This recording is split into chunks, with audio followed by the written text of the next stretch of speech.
Today I will be summarizing chapters 5 through 8 in the book Larceny in the Heart by Rousas John Rushdoony.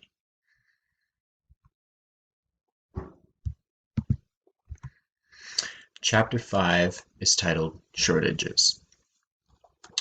Rushdoony begins chapter 5 by discussing his high school experience in the 1930s and how everybody was telling his generation that the world would run out of resources by the time they were barely adults.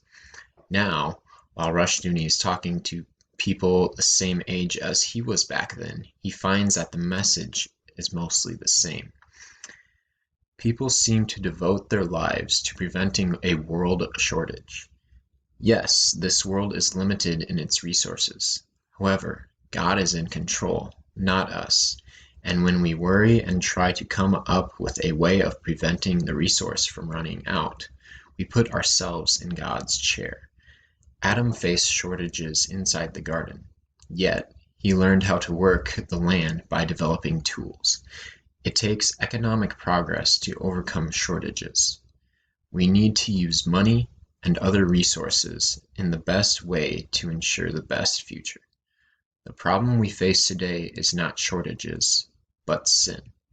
In fact, we have much more resources than Adam did in the garden, but Satan is still working in the world, causing shortages and evil economics. Chapter 6 is titled Morality and Economics.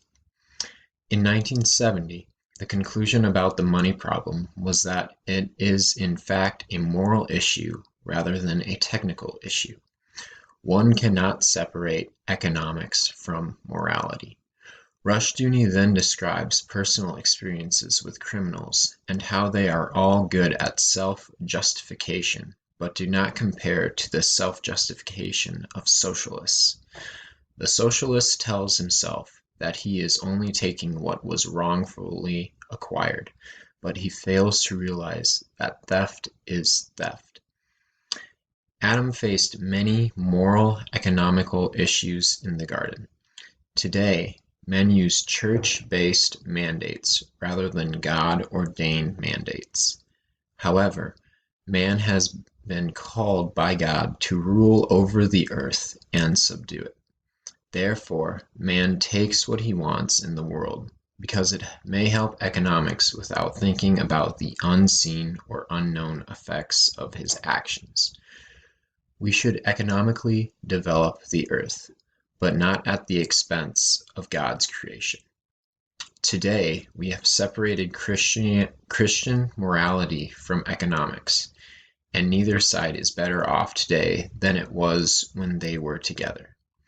The problem starts in the IRS, and the problem will not be solved until the IRS does something about morality and economics. Chapter 7 is titled Larceny in the Heart.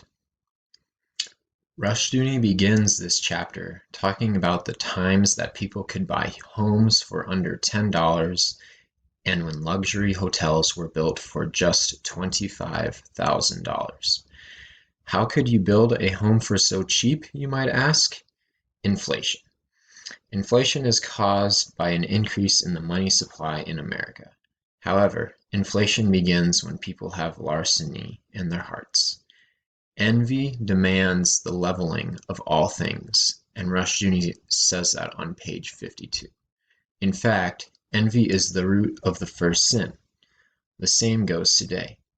Men convince themselves that the reason for inflation lies in Washington, D.C., and although men hold true to their accusation, it is with the heart of man that demands inflation because of their desire to live wealthier. Inflation begins where there is larceny in the heart. Chapter 8 is titled Inflation and the Love of Money. Wealth is a blessing from God, and Christians should use their wealth in ways that honor God.